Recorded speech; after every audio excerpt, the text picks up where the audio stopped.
Welcome to Rick's Corner. The man, the myth, the legend. Now on with the show.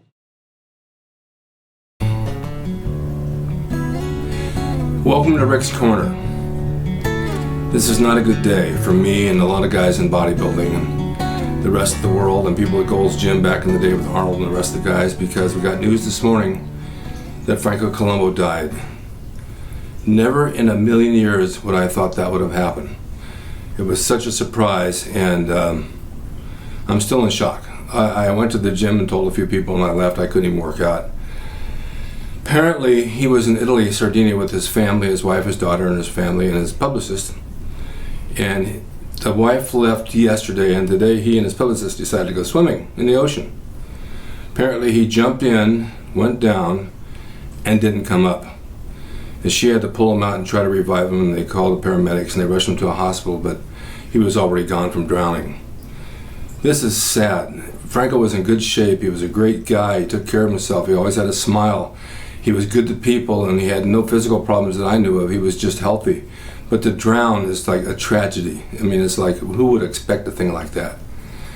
I met Franco in the early 70s when I was training at the gym, and he'd come in and he'd train with us, and we'd hang out and we'd do stuff. And one day he says, "Hey Rick, I need you. What do you want?" He says, "I'm going to go up on Wilshire Boulevard to Westwood to build a chimney, and I need you to mix the cement and bring it up, and I'll give you $100. So I said, okay.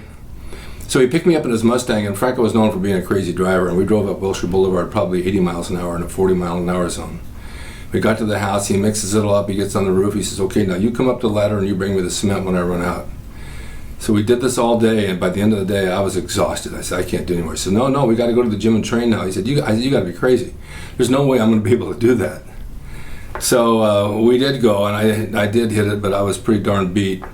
And Franco was a very giving, nice person. He always had a lot of fun in the gym. He had a lot of fun with all of us. We'd all go out to eat, and he was just one of the guys. And just like with Arnold, they were all great, good people.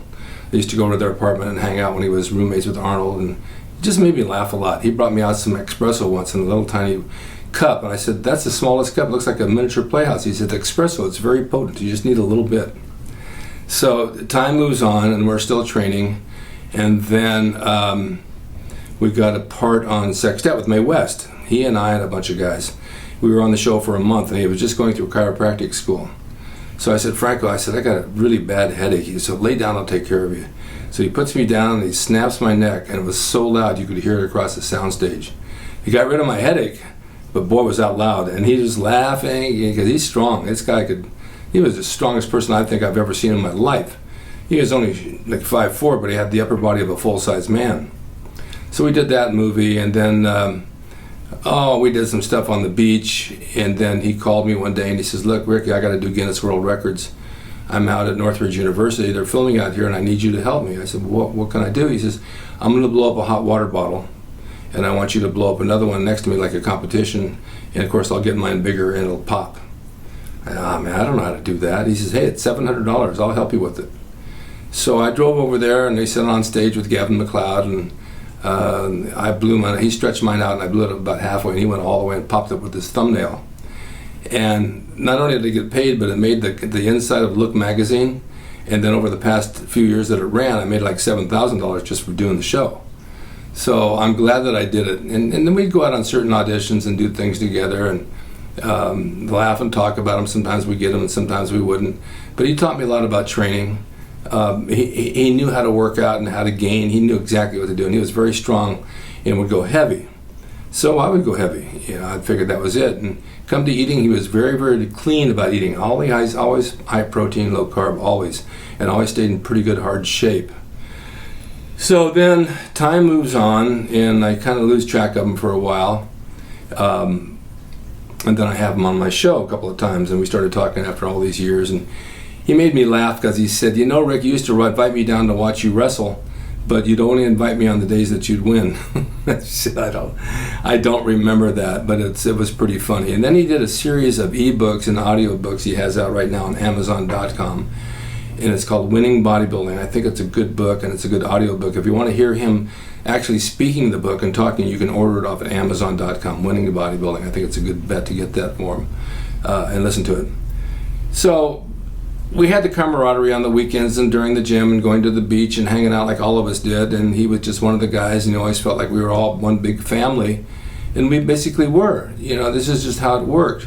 He used to load up the bar in the gym for Joe Weider for photos for the magazine. He'd put like 900 pounds on there for a deadlift and get it off the ground about 2 inches and then take a picture and then drop it and say, okay, that's it. But he could lift it. I mean, this guy was strong. He could lift anything. Just amazing, the strength that he had the mental ability to force himself to do anything. He was just strong, very strong mentally, which you have to be if you're going to lift weights. But he's, I still don't know what to say. I'm still in shock. I'm still sad that this whole thing happened.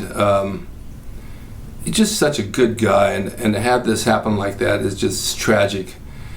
I never thought I'd hear that in a million years. I know that his publisher called me and said Franco wanted to do a book about how to live to 110. Well, obviously he didn't, and it's very sad that the healthy people I know, when they go through an accident. They don't just die from unhealthy things because they're healthy.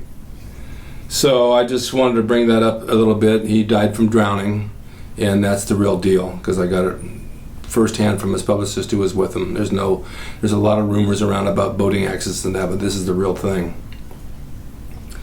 I think Franco will always be remembered as a legend, because he is a legend in the way he trained and the way he treated people. He never had one thing bad to say about anybody. I've never heard him say a bad word. I've never heard one bad word about him. Just a good guy. And I just feel such a loss right now that I don't even know how to explain it. I don't know what to say. It's horrible, and I feel bad, and I wish I could reverse it, and I can't. And there's nothing that I can do. I don't have the power to do it, and I wished I did. But I wanted to have this little tribute to him because I think it deserves it, and I want you guys to know more about him. Thank you so much for watching this. Say a prayer for Franco. May he rest in peace. He's a wonderful human being, and I love him.